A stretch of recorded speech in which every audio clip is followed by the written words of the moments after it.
예, 안녕하십니까. 이선의 공부와 세상 이야기 20세기 채널을 운영하고 있는 이선입니다. 오늘은 2025년 4월 24일 목요일 오후 4시 29분입니다. 저는 오늘 아침에 경주 저희 동네 근처에서 경주 안강인데요. 여기가 저희 동네 근처에서 물건을 싣고 저쪽 가까운 울산, 경주에서 가까운 울산 쪽에 물건을 내려주고 또 그 근처에서 물건을 싣고 또 내일 아침에 경주에서 물건을 내려주는 그런 코스로 일을 하고 왔습니다. 지금 그래서 물건이 싣고 집에 온 것이 한 3시 반 정도 돼요. 3시 반 정도 됐고, 그러고 나서 차 한잔하고 정기현이랑 같이 밖에 좀 멍하니 망중한을 즐기다가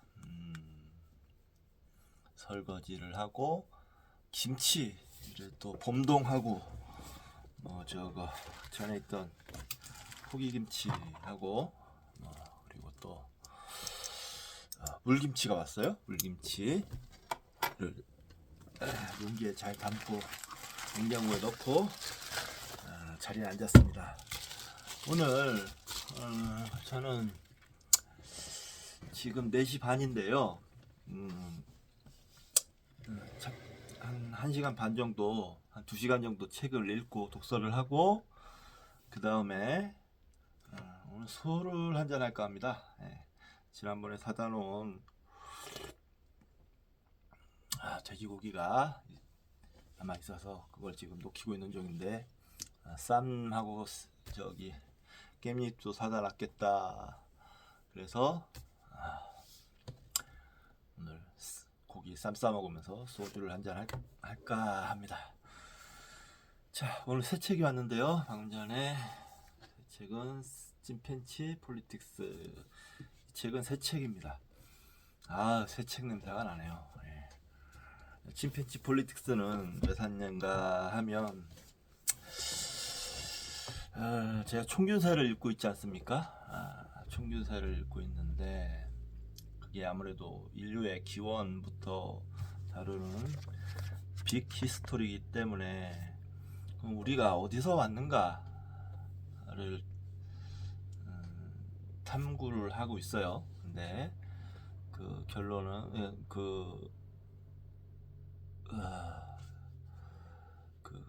연구 결과는 우리는 약 30만 년 또 까먹었네요. 아무튼 우리는 100만 년 전인가요? 100만 년 전 정도로 알고 있습니다. 자세한 내용은 나중에 좀 찾아보고 좀 더 말씀드릴 텐데 100만 년 전 정도의 침팬치, 침팬치 원숭이 침팬치와 분화가 돼서 호모사피엔스란 종이 새롭게 탄생한 다음에 약 30만 년 전 맞나요? 아무튼 이것도 기억이 잘 안 나는데 아프리카를 나와서 전 세계로 퍼지는 과정을 담고 있었어요. 그래서 이제 우리는 결국엔 동물이다. 침팬치에서 분화가 됐다. 그러므로 우리에게는 침팬치와 같은 본성이 아직 많이 남아있다. 그러므로 우리를 알기 위해선 침팬치를 알아야 한다. 라고 생각했어요.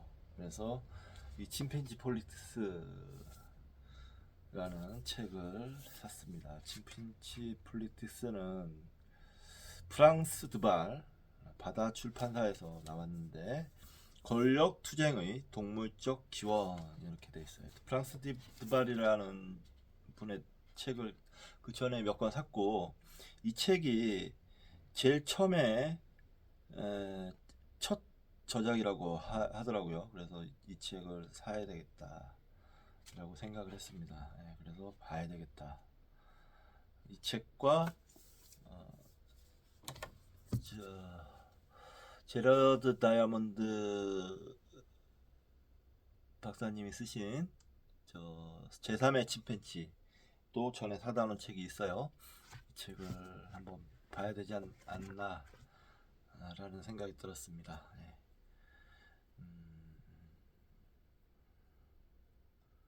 그게 우리의 기원을 좀 찾아가는 여정에 우리 인간이라는 종에 대한 기원을 찾아가는 여정에 큰 도움이 되리라 생각합니다. 자, 인간의 또 다른 모습을 보고 있죠. 이번 시간엔 아내를 모자로 착각한 남자를 미디어 북으로 해보겠습니다. 이번에는 세 번째 에피소드입니다. 1부 상실편에서의 세 번째 에피소드. 이 책 전체에서도 마찬가지 세 번째 에피소드고요.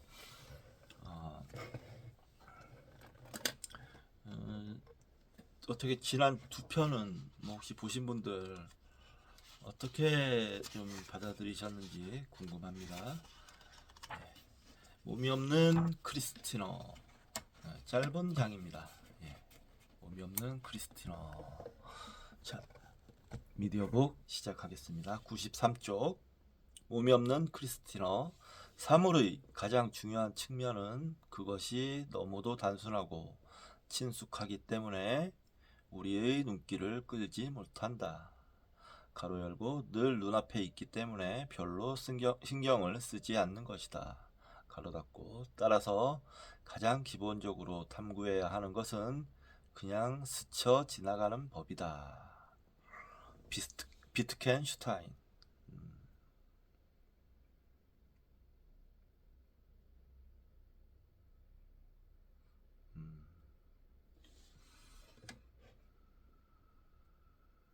네.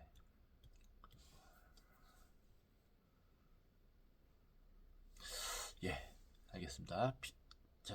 비트겐슈타인이 인식론에 대해 쓴 이 구절은 생리학과 심리학에도 그대로 적용될 수 있을 것이다. 특히 셔링턴이 우리의 비밀스러운 감각, 즉 제6감이라고 부른 것에는 딱 들어맞는다. 제6감이란 근육, 힘줄, 관절 등 우리 몸의 움직이는 부분에 의해 전달되는 연속적이면서도 의식되지 않는 감각의 흐름을 말한다. 우리 몸의 위치, 긴장, 움직임은 이 제6감을 통해서 끊임없이 감지되고 수정된다. 그러나 무의식 중에 자동적으로 일어나기 때문에 우리는 그것을 느끼지 못할 뿐이다. 제6감. 영어로 식스 센스네요. 식스 센스. 제6감이라는 건 그러면 안, 시각, 안, 이, 청각, 비, 후각, 설, 미각, 신, 촉감, 의식 이외에 또 하나의 감각이라는 건데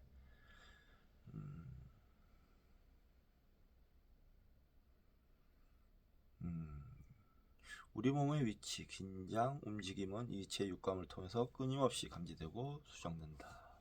그러나 무의식 중에 자동적으로 일어나기 때문에 우리는 그것을 느끼지 못할 뿐이다. 그러니까 이 오감에 통제를 하는 이 오감을 통제를 하는 어떤 또 다른 감각이 있다라는 것 같아요. 다른 감각들, 즉 오감은 누가 보더라도 분명히 존재한다. 그러나 이 숨겨진 감각은 1890년대에 셔링턴에 의해 발견됨으로써 비로소 그 존재가 알려졌다.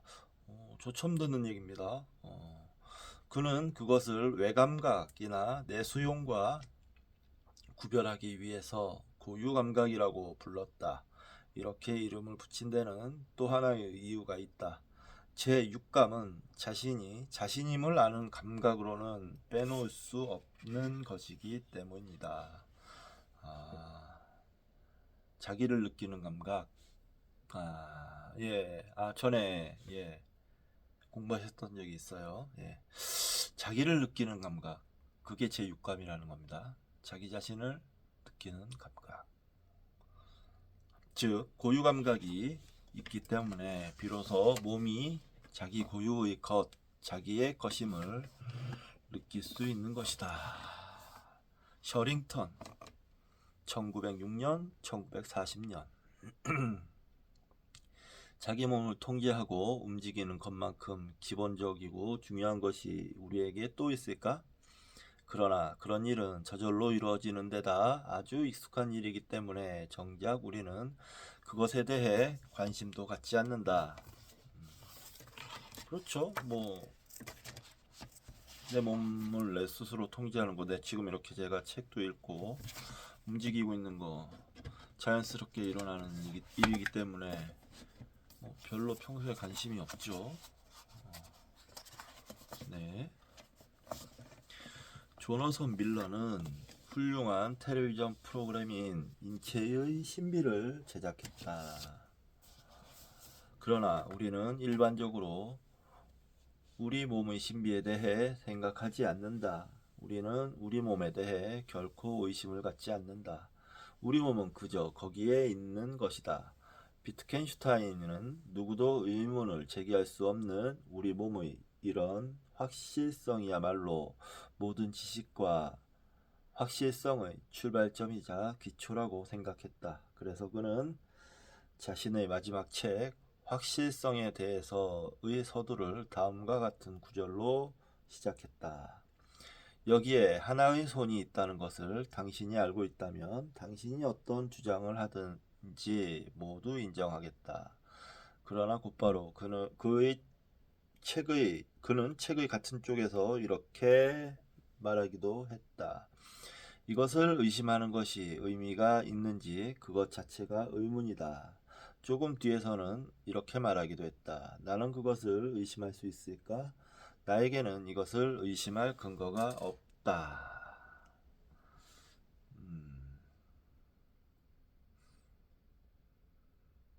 사실 그의 책은 제목을 의문에 대해서라고 붙여도 좋을 정도이다. 이 책에서 그는 자기의 주장을 밝히는 것만큼이나 많은 의문을 제기하고 있기 때문이다. 아마도 병원이나 전쟁터에서 환자를 접한 경험이 있기 때문이겠지만 비트겐슈타인은 우리 몸의 확실성을 빼앗아버리는 어떤 조건이나 상황이 존재하지는 않을까 하는 의문을 제기한다.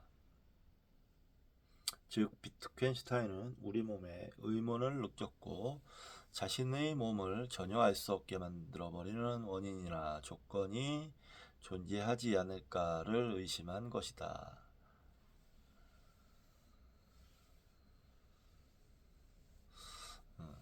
비트겐슈타인의 이러한 생각은 그의 마지막 저작에도 악몽처럼 따라다니고 있다.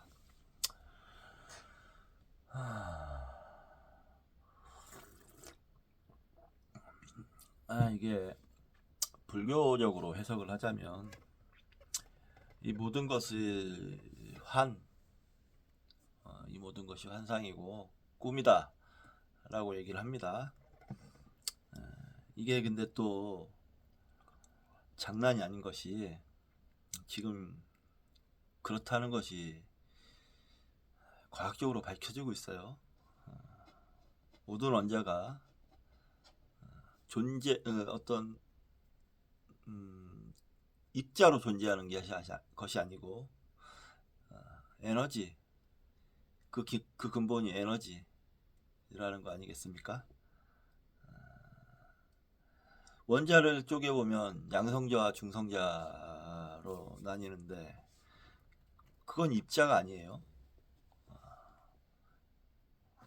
한마디로 입자이기도 하고 아니기도 한 그런 상태가 우리 원자의 근본이란 뜻이에요. 그렇게 파고 들어가면 결국에는 이 모든 세상은 환상이란 뜻이 됩니다. 그걸 이미 불교에서는 2600년 전에 밝혀놨고요. 부처님께서 설하신 거고, 비트겐슈타인도 불교와 굉장히 큰 연관이 있는 사상을 가지고 있다고 알고 있어요. 제가 자세히는 예전에 좀 들었었는데 좀 까먹었고 그래요. 아무튼 그렇기 때문에 비트겐슈타인도 자신의 그 말년에 자신의 실체에 대해서, 실존에 대해서 의문을 품었을 것이라고 생각합니다. 물론 제가 좀 더 비트겐슈타인에 대해서 공부를 좀 더 해봐야 되겠지만, 제가 그 비트겐슈타인의 사상에 대해서는 아무튼 그런 정도로는 이해를 하고 있어요. 예. 자, 조금 알아갈 수 있는 기회가 있겠죠. 나중에 비트겐슈타인에 대해서 좀 알아갈 수 있는 기회가 생긴다면, 전에 공부를 했었는데 다 좀 까먹었습니다. 예. 비트겐슈타인의 초기와 이제 후기 사상이 아주 180도 달라지는데 그 내용을 제가 조금 까먹었어요. 나중에 또 다시 기억이 나거나 알게 되면 말씀드리겠습니다.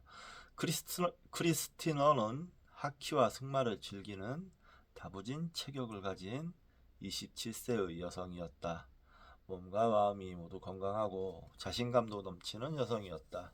두 아이의 어머니인 그녀는 컴퓨터 프로그래머로 재택근무를 했다. 지성과 교양도 넘쳤고 발레와 호반 시인을 좋아했다. 가로 열고 비트겐슈타인은 좋아하지 않았다. 가로 닫고 활동적이고 행복한 나날을 보내며 자신이 병에 걸리리라고는 꿈에도 생각하지 못했다.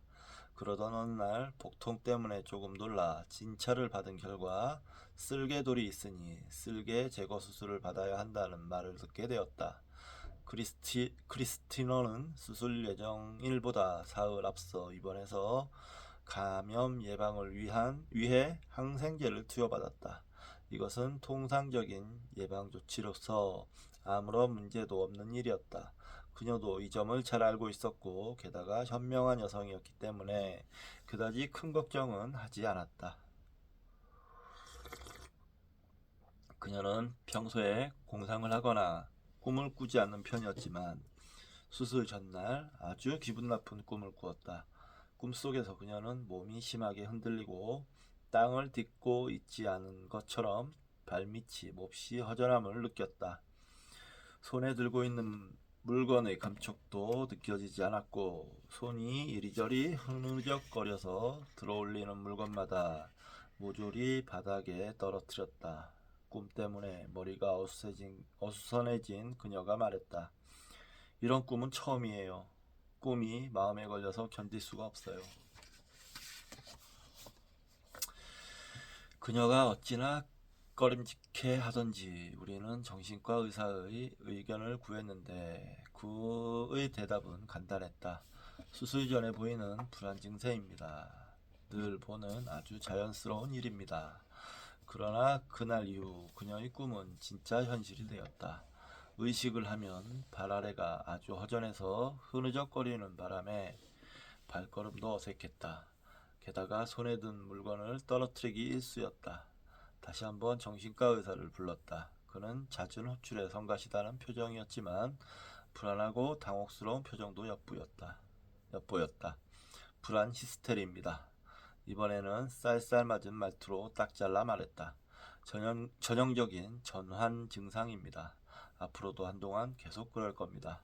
수술 당일에 크리스티너의 증세는 더욱 심해졌다. 발밑을 보지 않고는 서 있을 수도 없었다. 눈을 잠시라도 떼고는 뭔가를 들 수도 없었다. 무엇인가를 잡으려고 손을 뻗거나 먹을 것을 입에 가져가려 해도 손이 다른 데로 빗나가 버렸다. 손의 움직임을 조절하고 통제하는데 근본적인 문제가 생긴 것처럼 보였다. 그녀는 침대에서 일어나지도 못했다. 그녀의 몸이 사라져 버린 것이다. 얼굴은 기묘하게 무표정하고 멍한 표정을 짓고 있었고 턱이 자꾸만 아래로 처져서 입은 해 벌어져 있었다. 심지어는 목소리를 내기조차 힘들어졌다. 그녀는 생리라고는 하나도 없는 유령 같은 목소리로 말했다. 뭔가 무서운 일이 생긴 거예요. 몸에 감각이 없어요. 정말 이상한 기분이에요. 몸이 없어진 것 같아요. 놀랍고도 당황스러운 일이었다. 몸이 없어진 것 같다니. 머리가 어떻게 된 걸까? 아니면 몸에 뭔가 문제가 생긴 걸까? 근육이 풀려 있는지 머리에서 발끝까지 어디 하나 제대로 자세를 유지하지 못했다. 손은 의지와는 상관없이 제멋대로 움직였다. 마치 말초신경에서 올라오는 정보가 전달되지 않거나 긴장과 움직임을 조절하는 신경계가 모조리 파괴된 것처럼 손이 흐느적거리며 목표를 찾지 못했다. 정말 이상한 표현이야. 그런 말을 하는 것은 거의 불가능한 일인데 나는 전공의들에게 말했다. 하지만 선생님, 이것은 히스테리입니다. 정신과 의사 선생님도 그렇게 말씀하셨지 않습니까? 맞아, 분명히 그렇게 말했지. 하지만 자네는 이런 히스테리를 본 적이 있나? 중의학적으로 생각해 보게. 지금 자네들이 보고 있는 것이 진짜 증상이라고 생각해봐. 이 환자의 몸 상태나 정신 상태가 꾸며낸 것이 아니라 생리학적인 증상을 보이는 것으로 생각하게. 도대체 이 환자의 정신과 육체에 어떻게 이런 일이 생긴 거지? 지금 자네들을 시스테스트하고 있는 것이 아니세. 사실은 나도 자네들만큼이나 당황스러워. 이런 일을 본 적도 없고 상상해 본 적도 없네. 나도 생각해 보았고 그들도 나름대로 생각해 보았다. 우리는 함께 생각해 보았다. 양쪽 마루뼈 증후군이 아닐까요? 전공의 한 명이 물었다. 그럴 수도 있겠지. 마루엽이 통상적인 감각 정보를 얻지 못하는 것처럼 보이는군. 감각 검사를 해보기로 하지.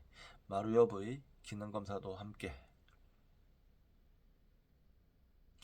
검사 결과 다음과 같은 사실이 드러났다. 머리끝에서 발끝까지 고유 감각 전체가 심각하게, 아니 거의 전부 손상된 것 같았다. 마루엽 자체는 기능을 했지만 그것과 함께 기능을 하는 것은 아무것도 없었다. 지금 그녀가 히스테리를 일으키는 것일 수도 있었지만 우리로서는 한 번도 본 적이 없는, 생각조차 해본 적이 없는 훨씬 더 심각한 것일 수도 있었다. 그래서 이번에는 정신과 의사가 아니라 물리치료 전문의인 재활 전문의를 긴급 호출했다. 급한 호출이라는 것을 눈치챈 그가 서둘러 달려왔다. 그는 곧바로 크리스티나의 눈을 크게 벌리고 검사한 다음 신경과 근육의 기능에 대한 정기 검사에 들어갔다. 그는 말했다. 아주 희귀한 증상입니다. 이런 증상은 처음입니다. 책에서도 읽은 적이 없습니다. 모든 고유 감각을 전부 잃었군요. 당신이 옳습니다. 머리부터 발끝까지 근육과 힘줄, 관절 어디에도 감각이 없습니다. 다른 감각 영역에는 가벼운 장애가 있습니다. 촉각이나 온도, 통증에 대한 감각이 둔해져 있습니다. 운동 신경 섬유에도 약간의 영향을 미치고 있습니다.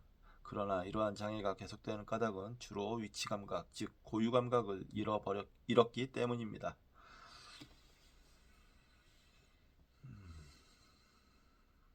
원인은 뭡니까? 글쎄요. 모두 신경과 의사분들이니 선생님들이 알아보세요. 오후가 되자 크리스티너의 증세는 더 악화되었다. 몸을 움직이지도 못하고 소리도 내지 못한 채 그저 누워 있기만 했다. 호흡도 가날펴졌다. 인공호흡기를 써야겠다는 생각이 들 정도로 상태가 위중했다. 정말 이상한 일이었다. 요추천자 결과 일종의 급성 다발 신경염인 것이 밝혀졌다. 그러나 대단히 드문 유형이었다. 운동장애가 주로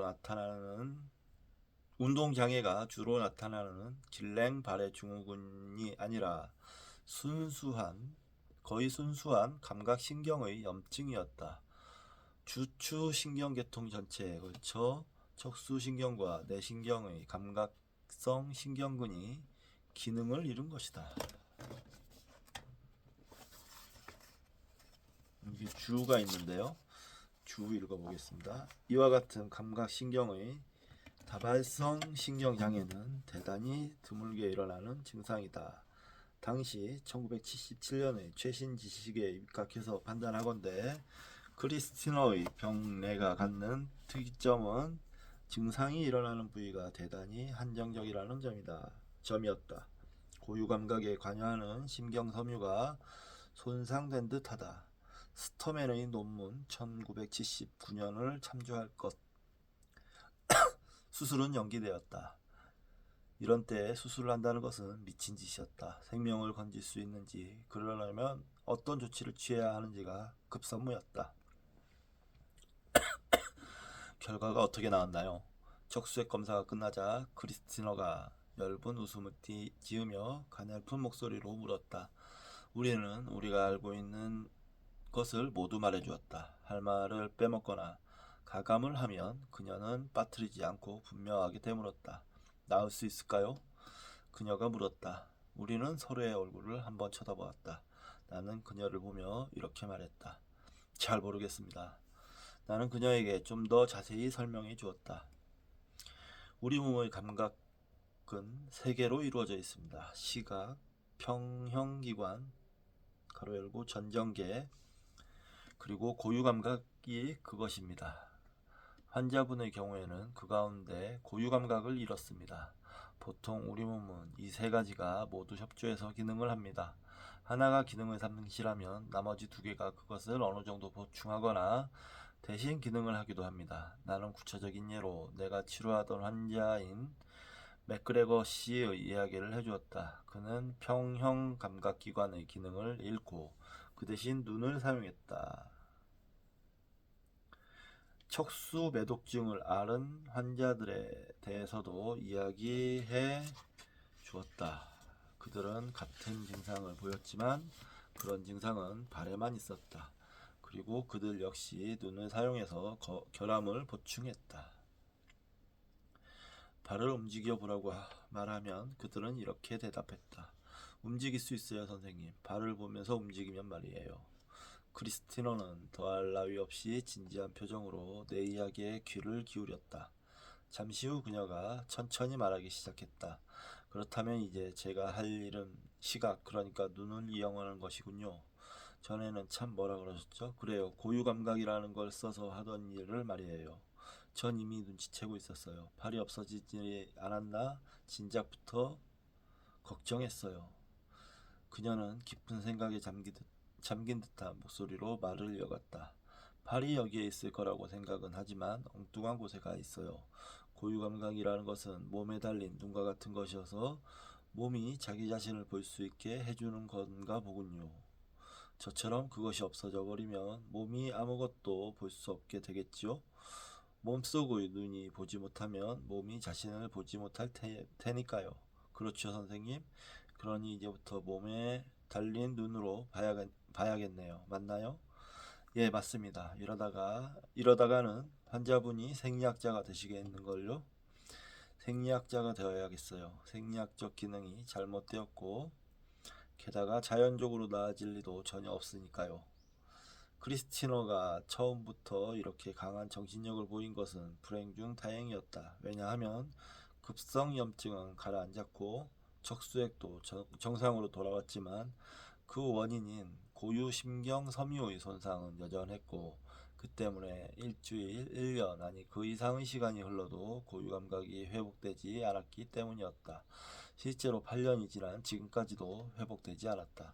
그러나 크리스티너는 신경학적인 면에서뿐만 아니라 정서적, 정신적으로도 모든 형태로 적응하고 그 결과 나름대로의 삶을 꾸려갈 수 있었다.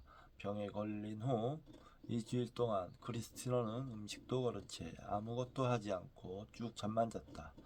너무 심한 충격을 받아 공포와 절망에 빠진 것이다. 자연적으로 치유될 가능성이 없다면 남은 인생은 어떻게 되는 것일까? 모든 동작을 하나하나 억지로 힘들게 해야 한다면 얼마나 비참한 일일까?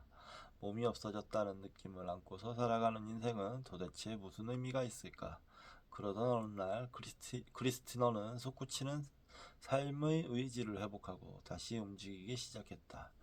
처음에는 눈으로 보지 못하면 아무 일도 하지 못했고 눈을 감으면 바로 그 순간 무기력하게 무너져 버렸다.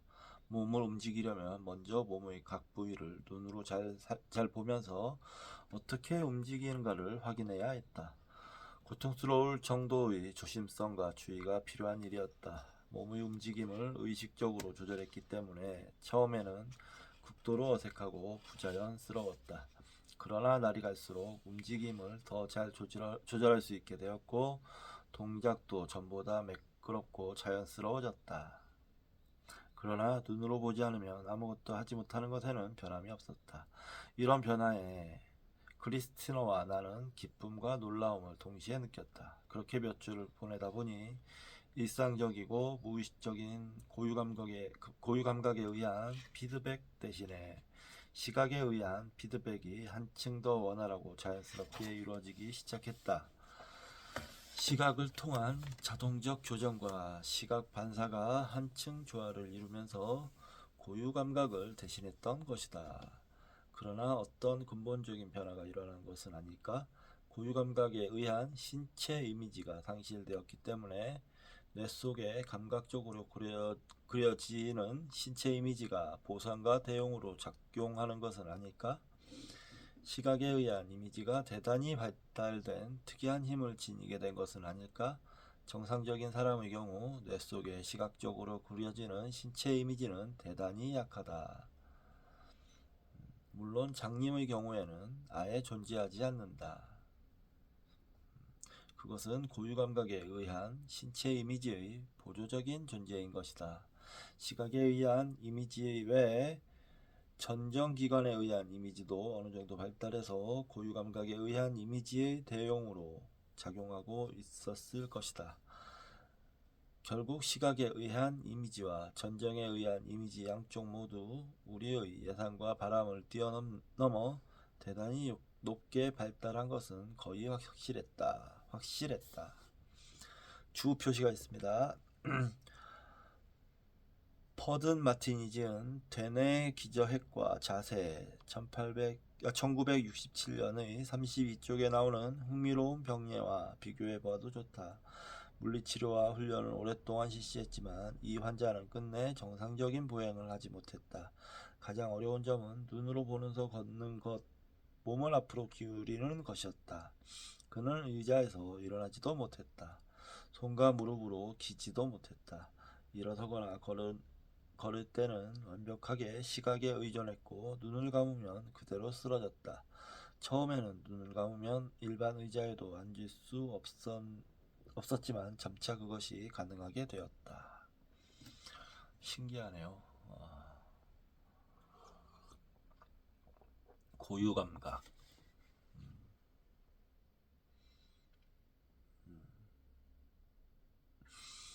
네, 제 몸이 참 새롭게 보입니다. 고유감각이라. 예, 전정에 의한 피드백을 더 많이 사용했는지 어떤지는 알 수 없었지만 그녀가 귀를 사용하는 것은 확실했다. 청각을 통한 피드백을 사용했던 것이다. 보통 청각을 통한 피드백은 보조적인 수단이며 말할 때도 별로 중요하지 않다. 감기를 앓아서 귀가 들리지 않아도 대개 말은 할 수 있고 선천적으로 귀가 들리지 않는 사람 중에도 거의 완벽하게 말할 수 있는 사람이 있을 정도이다. 왜냐하면 말할 때도 대개는 고유 감각에 의해서 조정이 이루어지기 때문이다. 즉 음성기관 전체에서 발생하는 자극에 의해 발화가 조정된다. 그러나 크리스티너의 경우에는 정상적인 자극 전달의 흐름, 즉 말총의 신경에서 중추신경으로 향하는 흐름이 상실되었고 그로 인해 정상적인 고유 감각에 의해서 조정되는 목소리나 말하는 방법을 잃어버린 것이다. 따라서 그 대신 청각을 통한 피드백을 사용해야 했다. 이러한 새로운 보조적인 피드백 말고도 크리스티너는 피드 포워드라고 부를 수 있는 방법을 다양하게 개발하기 시작했다. 이 방법도 처음에는 신중하게 의식하면서 사용해야 했지만 점차 무의식 중에 자동적으로 사용할 수 있게 되었다. 이것은 그녀를 아주 잘 이해해주는 뛰어난 재활치료 전문의 덕분이었다. 그토록 처참한 질병에 걸린 후 한 달 동안 크리스티너는 몸을 일으키지도 못한 채 인형처럼 쉼없이 누워 있었다. 그러나 3개월 후 그녀가 침대 위에서 자신 있게 몸을 일으키는 모습을 보고 나는 깜짝 놀랐다. 얼마나 반듯한 자세를 취했던지 마치 조각상 같았다. 발레리나가 자세를 잡는 것처럼 보였다. 곧 알게 되었지만 그것은 역시 실제 모습이었다. 의식적이든 자동적이든 자세를 취하려고 노력하고 그것을 애써 유지했던 것이다. 그러나 완전히 자연스러운 자세를 취할 수는 없었기 때문에 억지로 만들어낸 부자연스러운 자세였다. 자연스러운 자세를 취할 수 없어 기술을 썼던 것이다. 아무튼 그러한 기술은 절박한 필요에 부응하기 위해 저절로 동원된 것인 만큼 점차 제2의 천성처럼 몸에 있게 되었다.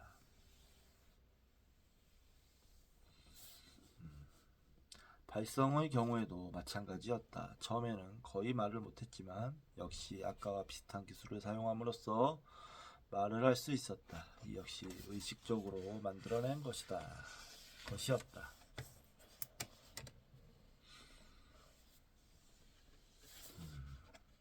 마치 무대에서 관객을 향해 대사를 외우는 것 같았다. 극중의 대사, 배우의 목소리였다. 일부러 꾸며낸 목소리라거나 속마음을 감춘 목소리는 아니었지만 자연스러운 목소리가 아닌 것은 분명했다. 표정 역시 마찬가지였다. 내면의 감정은 정상적이고 굳셌는데도 고유 감각에 의한 자세 제어가 불가능했기 때문에 여기에서 주가 있습니다. 현대의 신경과 의사 중에는 아마 퍼든 마틴이 유일할 것이라고 생각되는데 그는 종종 얼굴과 목소리의 자세와 그것을 담당하는 고유 감각의 통합에 대해서 서술했다. 내가 크리스티너의 사례를 이야기하고 그녀를 찍은 비디오를 보여주자 그는 많은 관심을 보였다. 이 글에서 밝힌 제안과 체계적인 논술 가운데 다수는 그의 견해이다. 내면의 감정은 정상적이고 굳셌는데도 고유 감각에 의한 자세 제어가 불가능했기 때문에 인위적으로 과장된 표정을 짓지 않으면 무표정하고 얼빠진 얼굴로 보였던 것이다. 마치 언어 상실증 환자가 일부러 말을 세게 하거나 억양을 높이는 것과 같았다.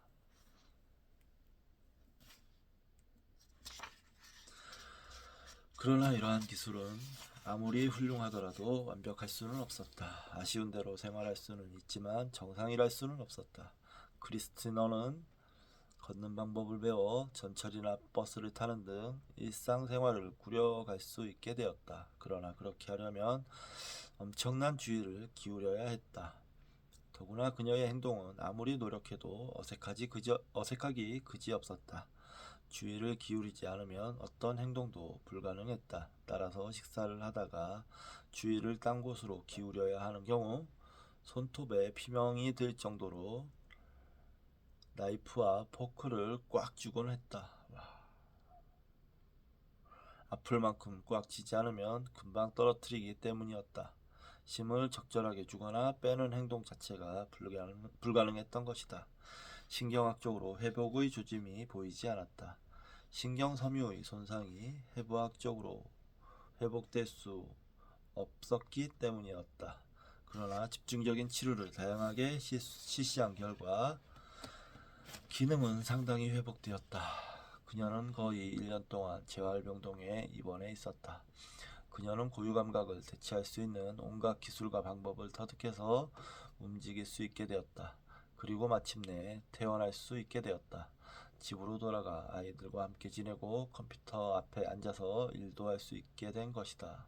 더구나 그녀의 기술 수준은 감각이 없어져서 모든 것을 시각에 의존해야 하는 사람치고는 경이적이었다. 그런데 컴퓨터를 조작할 수 있게까지는 되었지만 감정의 흐름은 어땠을까? 그녀는 어떻게 느꼈을까? 대체 기능 덕분에 그녀가 처음 말했던 몸이 없어진 느낌은 사라졌을까? 그런 느낌이 사라졌을 리는 없었다. 전과 조금도 달라지지 않았다. 고유 감각을 잃은 채였기 때문에 변함없이 몸이 죽어버렸다고 생각했다. 실제의 몸이 없다. 자신의 몸이 없다는 느낌이 계속되었다. 이런 상태를 적절하게 표현할 말을 찾을 수가 없었기 때문에 그녀는 다른 감각을 빌려 예를 들면서 이렇게 말했다. 내 몸은 말하자면 눈과 귀가 없어진 것 같아요. 내 몸을 전혀 느낄 수가 없다는 뜻이지요. 그녀는 자신의 상태, 즉 빼앗긴 감각을 적절하게 말로 표현할 수 없었던 것이다. 그녀의 상태는 말하자면 감각이 소리 없는 암흑에 빠진 상태였고 실제로 눈에 보이지 않거나 귀가 들리지 않는 것과 비슷했다. 어쨌든 그녀도 나도 적절한 말을 찾지 못했다. 오늘날 사회에는 그런 상태를 적절하게 표현할 수 있는 말이 없으며 따라서 공감을 얻기도 어렵다. 상대가 장님이라면 적어도 우리는 근심 어린 동정을 보낸다. 우리는 그들의 상태를 상상할 수 있고 그것에 따라 그들을 대한다. 그러나 크리스티너가 비틀대는 동작으로 어설프게 버스를 타면 아무도 이해하지 못한다. 그녀에게는 잔뜩 화가 난 모욕적인 언사가 퍼부어질 뿐이다. 도대체 왜 그러시죠? 눈이 보이지 않는 겁니까? 아니면 술에 취한 겁니까? 하고 물으면 어떻게 대답해야 할까? 고유 감각이 없어졌습니다. 라고 대답할 수 있을까? 그 누구의 동정과 도움도 받을 수 없다는 것, 이것 또한 가혹한 시련이다. 그녀는 장애자이지만 그것이 겉으로는 뚜렷하게 나타나지 않는다. 그녀는 시각장애인도 아니고 신체가 마비되지도 않았다. 겉으로 나타나는 장애는 아무것도 없다. 따라서 종종 거짓말쟁이나 얼간이로 취급된다. 우리 사회에서는 밖으로 드러나지 않은 숨은 감각에 장애가 있는 사람들은 누구나 같은 취급을 받는다. 전정에 장애가 있거나 수술로 고막을 제거한 사람의 경우에도 마찬가지다. 크리스티노는 어떤 말로도 표현할 수 없는 그 누구도 상상할 수 없는 세계에 살아야 한다. 아니 그것은 비세계, 무의 세계라고 표현하는 쪽이 적절할지도 모른다. 여느 때는 굳센 의지를 자랑하는 그녀도 때때로 내 앞에서 눈물을 흘리는 일이 있었다. 그녀는 울면서 이렇게 호소하곤 했다. 느낄 수 있다면 얼마나 좋을까요? 하지만 전 느낀다는 것이 어떤 것인지도 잊었어요. 나도 원래는 정상인이었나요? 저도 다른 사람들과 똑같은 행동을 할 수 있었나요? 물론입니다. 그렇게 위로하셔도 저는 믿을 수가 없어요. 증거를 보여주세요. 나는 그녀가 아이들과 함께 즐겁게 노는 광경을 찍은 비디오를 보여주었다. 그녀가 다발신경염에 걸리기 몇 주 전에 찍은 비디오였다. 정말이군요. 분명 저예요. 그녀는 미소를 짓더니 이내 울음을 터뜨렸다. 화면에서 보이는 멋진 여자가 나란히 도무지 믿어지지 않는군요. 그런데 그 여자가 어디론가 가버렸어요. 기억도 나지 않고 상상조차 할 수 없어요. 몸 한가운데 있는 무언가가 송두리째 빠져나갔나 봐요. 실험용 개구리가 그렇다지요. 중추와 척수신경을 빼버린다지요. 저도 그래요. 개구리처럼 척수를 뽑아버렸어요. 자, 저를 똑똑히 보세요. 척수신경을 빼버린 최초의 인간이라고요. 이 여자에게는 고유 감각이 없어요. 자기 자신이라는 감각도 없어요. 몸이 없어진 크리스티너예요. 척수를 빼버린 여자. 그녀는 절규하며 찢어질 듯이 웃어댔다. 히스테리를 일으키기 직전이었다. 자, 진정하세요. 나는 그녀를 달래면서 생각했다. 정말로 그녀가 말한 대로일까? 어떤 의미로 그녀는 척수를 빼내버린 상태였고 몸을 잃은 혼과 같았다. 공유 감각과 함께 근본적인 것을 잃은 것이다. 정체성을 기질적으로 유지해 주는 것을 잃어버린 것이다. 적어도 물질적이고 형태를 갖춘 몸에 의해 지탱되는 정체성, 육체적 자아를 잃어버린 것이다. 그것은 프로이트가 자아의 토대라고 생각한 것이다. 자아란 무엇보다 육체적인 것이다.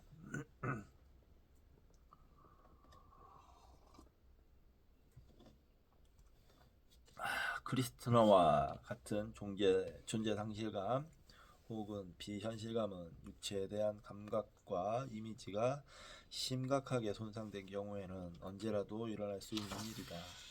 미첼이 이 점을 깨닫고 훌륭하게 묘사한 바 있다. 그는 남북전쟁 중에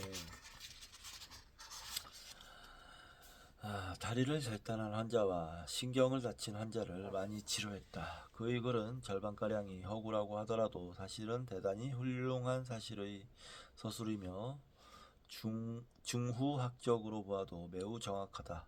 미첼은 환자인 조지 데드로라는 사람의 입을 빌려서 이렇게 말했다. 놀랍게도 자기 자신에 대한 의식이 전보다 희미해져서 자신이 존재한다는 느낌이 들지 않는 일이 종종 있었다. 이런 기분은 전에도 한 번도 느낀 적이 없었기 때문에 처음에는 크게 당황했다. 내가 정말 조지 데드로입니까? 하고 쉬지 않고 누군가에게 묻고 싶은 기분이 들었다. 하지만 그런 걸 물었다가는 얼간히 취급을 당할 게 뻔했기 때문에 나의 증상을 다른 사람에게 말하는 것을 단념하기로 했다. 그 대신 혼자서 나 자신의 기분을 분석하기로 했다. 때때로 아무리 봐도 나 자신이라고 말할 수 없다는 생각이 너무나도 강하게 들어 견딜 수 없이 고통스러웠다. 결국 이것은 개체로서 나 자신이 존재한다는 것을 부정하는 길로 통하기 때문이었다.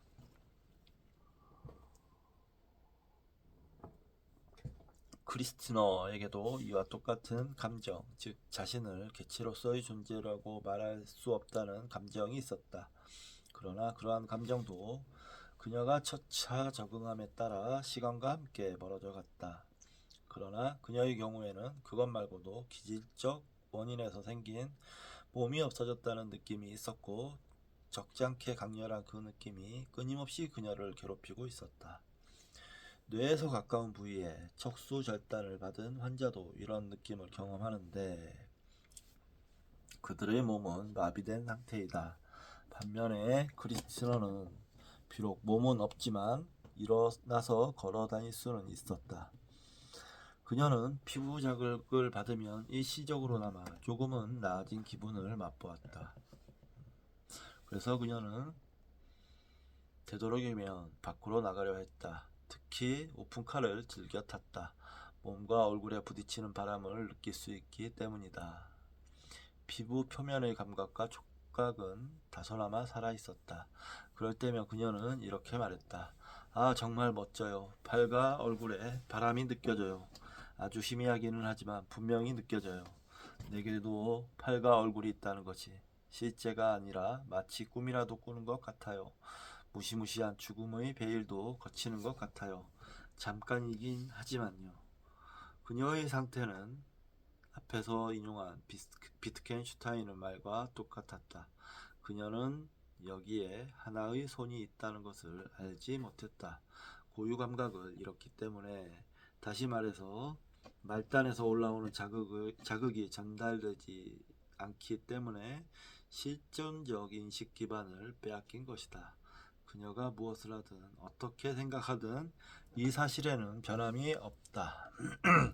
이것은 분명히 내 몸이다 라고 말할 수 없는 것이다. 비트겐슈타인이 이런 상태에 빠졌다면 도대체 뭐라고 말했을까? 그녀는 성공한 사람이자 동시에 실패자이기도 하다. 몸을 움직이는 데는 성공했지만 정체성을 가지고 존재하는 것에는 실패하는 것이다. 몸을 사용하는 면에서는 거의 믿을 수 없을 만큼 제대로 적응했지만 그것은 의지, 용기, 끈기, 독립심, 그리고 감각과 신경계통의 유연성에 힘입은 바 크다. 아무도 경험한 적이 없는 상황에 맞서 상상을 뛰어넘는 어려움과 장애를 상대로 싸워온 그녀는 불굴의 혼을 지닌 훌륭한 인간으로 오늘까지 살아왔다. 아, 정말 대단하네요. 이야, 존경스러운 분입니다, 이분.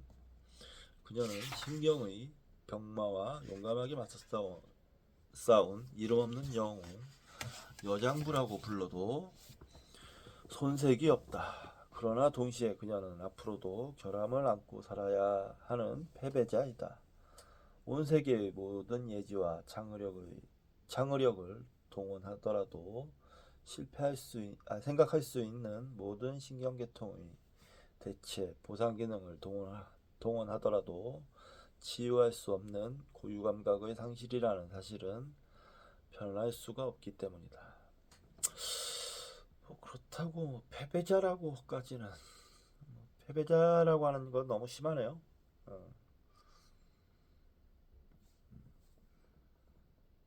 맞서 싸우고 있는 사람이 어떻게 패배자가 될 수 있습니까? 그럴 수 없죠. 맞잖아요. 싸우고 있는 중이니까 패배자라고 단정할 수 없습니다. 작가의 실수라고 생각합니다. 고유 감각이야말로 매우 중요한 제6감이다. 그것이 없으면 몸은 느낄 수 없는 시체의 길을 멈추고 본인 자신은 자기의 몸을 잃어버리고 마는 것이다. 가련한 크리스티너는 1985년인 지금도 8년 전과 다름없이 척수를 빼내버린 상태로 지내고 있다. 평생 그럴 것이다. 이런 삶을 산 사람은 아직 아무도 없다. 내가 아는 한 그녀는 몸이 없는 채로 살아가는 최초의 인간이다. 글쎄요, 뭐 이렇게 부정적으로 단정 지을 필요 없을 것 같아요. 이 마지막 문장은 마음에 들지 않습니다. 좀 느낀 건데 이 작가가 좀 오버하는 경향이 좀 있네요. 보니까 네. 좀 뭐랄까 대단히 어떤 감성적인 부분이 풍부한 사람 같아요. 그래서 어떤 감정이 일어나면 그것을 극단으로 꼭 표현해야만 직성이 풀리는 사람들이 있습니다. 그런 스타일의 유형의 사람이 아닌가라는 생각이 좀 들기도 합니다. 예. 뭐 그렇다고 나쁜 사람이라고까지는 얘기는 안 하겠습니다. 예. 그냥 좀 그런 것 같다. 뭐 이 정도죠. 뒷이야기. 현재 크리스티너에게는 동료가 생겼다. 이 증후군을 처음으로 발표한 H.H. 샤운버그 박사에 따르면 지금은 중증의 감각신경장애 환자가 많이 발견되고 있다고 한다. 증세가 심한 경우에는 크리스티너처럼 신체 이미지를 인식하는 데 장애를 갖게 된다. 그들 대부분은 건강 숭배자이거나 비타민제 광신자들로 비타민 B6 가로 열고 피리독신을 엄청나게 복용한 사람들이다. 현재 몸이 없어진 채로 살아가는 환자는 남녀 수백 명에 달한다. 그러나 크리스티너와 달리 그들 대부분은 피리독신이라는 독의 중독에서만 벗어나면 얼마든지 회복 가능성이 있다. 비타민 중독 때문에 이런 병도 걸릴 수가 있군요. 뭐든 과하면 좋지 않습니다. 예, 그렇죠. 비타민이 뭐 아무리 좋다고 선전을 해도 과하게 자기 몸에 강하게 쏟아부으면 뭔가 부작용이 있을 수밖에 없겠죠.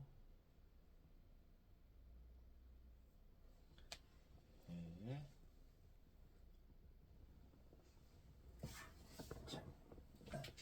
자, 이게 뒷이야기라고 말씀드렸는지, 자, 한 편 다 읽었습니다. 다음 편은 조금 쉬었다가 하도록 하겠습니다. 대단히 짧은 편이네요. 짧은 편이니까 쉬었다가 하고.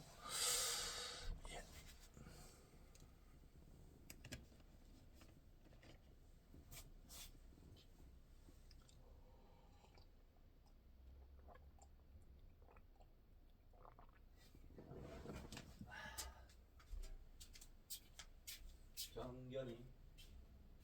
정연이.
어디 보자.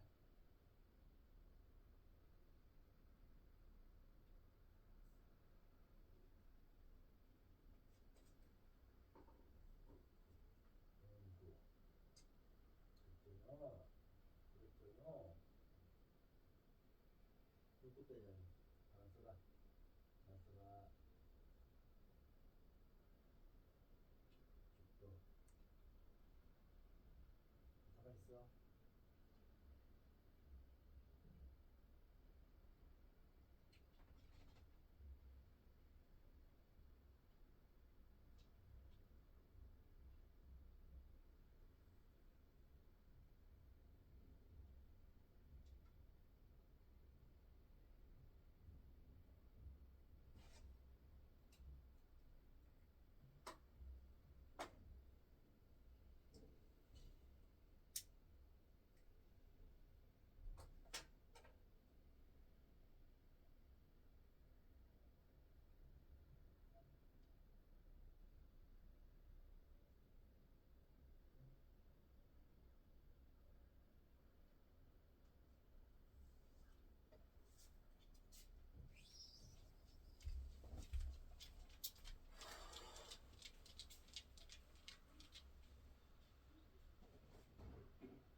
아이고 이뻐라.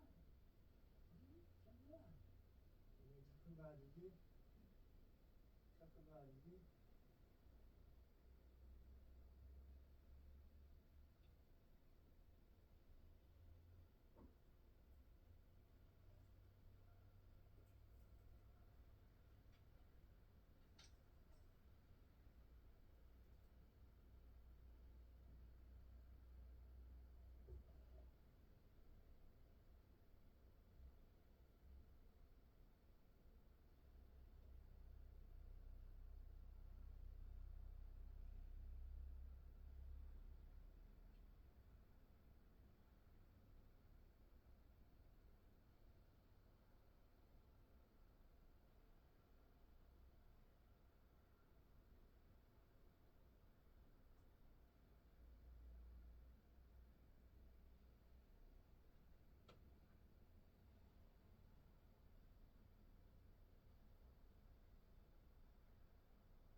잘했어. 손. 아니야. 손. 옳지. 옳지. 잘했어, 잘했어. 잘했어.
가볍게.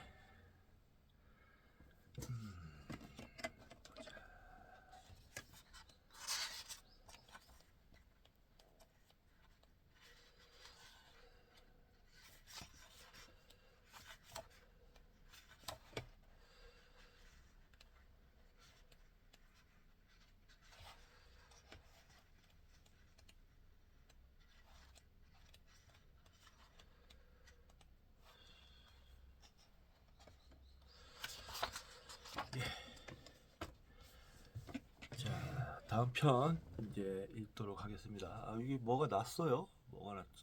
목에 물린 것처럼. 목에 물린 기억이 없는데. 자,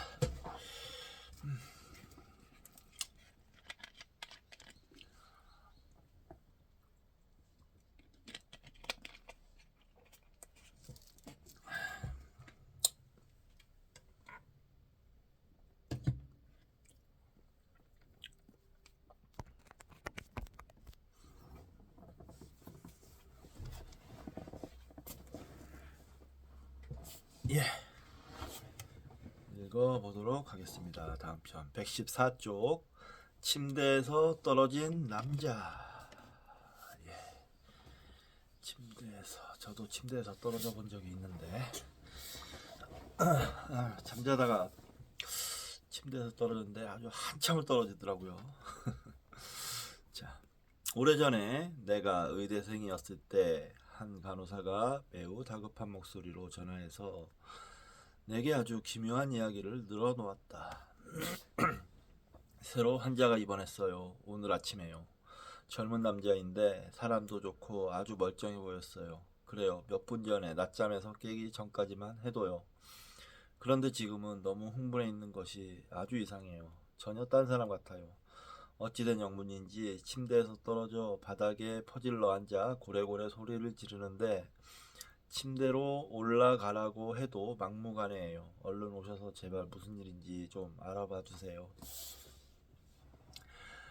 병원에 도착하니 한 환자가 침대 옆의 바닥에 누워서 자신의 한쪽 다리를 응시하고 있었다.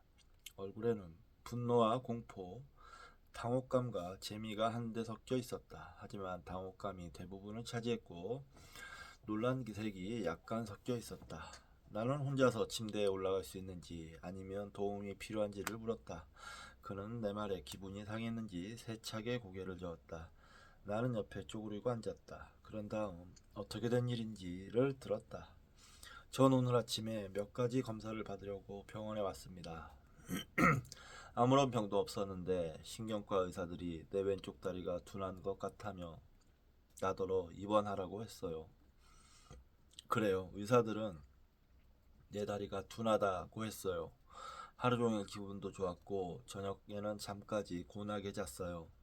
잠에서 깼을 때만 해도 기분이 좋았어요. 그런데 침대에서 몸을 좀 뒤척거렸더니 누군가의 발이 있는 거예요. 잘린 다리 말이에요. 얼마나 무서웠다고요. 어찌나 놀랐는지 구역질까지 나고 온몸이 부들부들 떨렸어요. 난생 처음 있는 일이었어요. 상상도 해본 적이 없는 일이라고요. 믿기지도 않고요. 아무튼 조심스럽게 다리를 만져봤어요.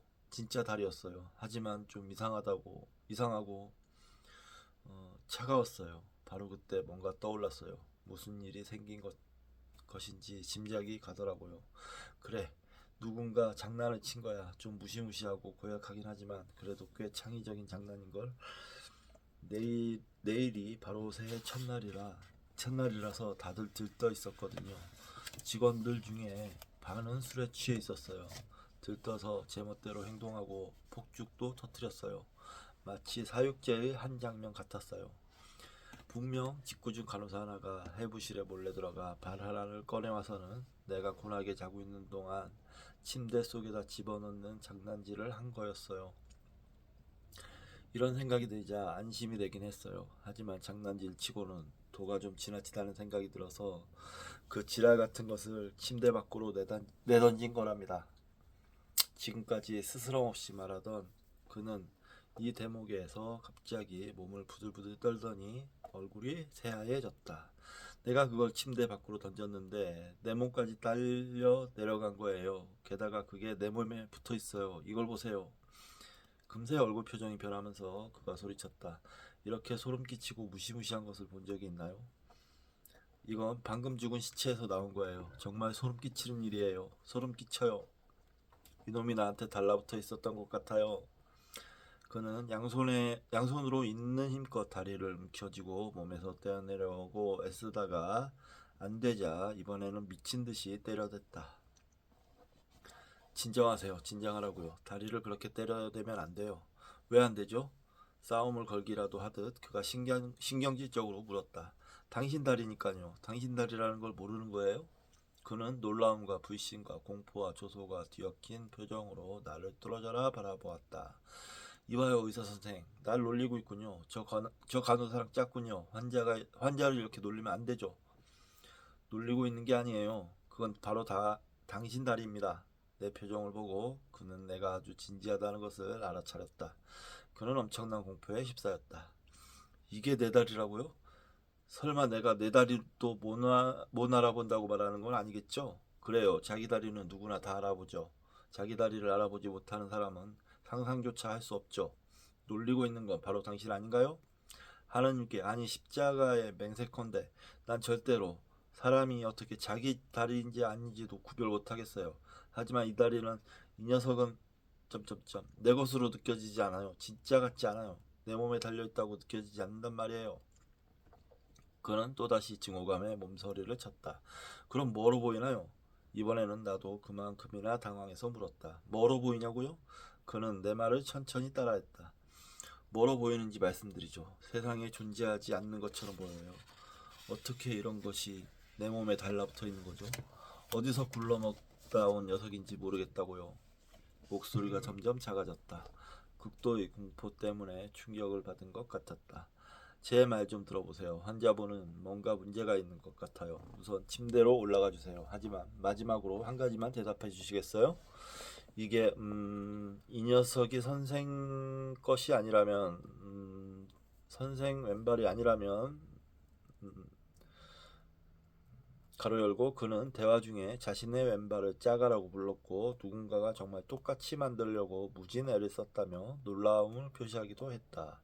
그러었고 선생의 왼발은 도대체 어디에 있는 거죠? 그의 안색이 다시금 창백해졌는데 어찌나 창백하던지 나는 그가 기절하는 줄 알았다. 모르겠어요. 전혀 모르겠어요. 사라져 버렸어요. 그냥 없어져 버렸다고요. 아무 데서도 찾을 수가 없는 걸요. 끝입니다. 뒷이야기. 이 이야기가 발표된 뒤 한쪽 다리 1984년 저명한 신경학자인 마이클 크레이머가 내게 편지 한 통을 보내왔다. 심장병 병동에 입원해 있는 한 당혹스러운 환자를 진찰해달라는 요청을 받았습니다. 그는 심방 잔떨림이 있고 심한 색전으로 인해 좌측 편마비가 온 환자였습니다. 그는 밤마다 침대에서 떨어졌는데 심장 전문의들이 도무지 원인을 모르겠다며 내게 부탁한 것입니다. 밤에 무슨 일이 있었냐고 묻자 그는 천연덕스럽게 대답했습니다. 밤에 잠에서 깨어날 때마다 침대 속에 털이 덥수룩하게 나 있는 사람의 다리가 하나 있는데 그것도 죽어서 싸늘하게 식은 다리라는 겁니다. 어찌된 영문인지 모르겠지만 아무튼 그로서는 도저히 참을 수 없었다고 합니다. 그래서 그는 성한 팔과 다리로 그것을 침대 밖으로 밀쳐냈고 그러면서 자기 몸도 함께 침대 아래로 떨어졌다고 말했습니다. 이것은 편마비 증상이 있는 팔다리를 전혀 인식하지 못하는 환자의 아주 흥미로운 예입니다. 그렇다면 원래 다리는 침대 속에 그대로 있었냐고 묻자 그는 대답하지 못했습니다. 기분 나쁘기 짝이 없는 그 낯선 다리에 신경이 온통 곤두서 있었던 겁니다. 네. 자, 오늘 하늘을 모자로 착각한 남자 두 편을 읽었습니다. 지금 5시 51분인데요. 이제 저는 조금 아이고 피곤하진 않은데 자 이제 저는 좀 쉬었다가 고기를 구워 먹을 겁니다. 예. 자, 여러분들도 저녁 식사 맛있게 하시기 바랍니다. 맞다. 영만 형님께서 방송에서 자신을 언급해 주시는 것에 대해서 굉장히 좋아하시더라고요. 영만 형님 저녁 식사 맛있게 하십시오. 네, 감사합니다.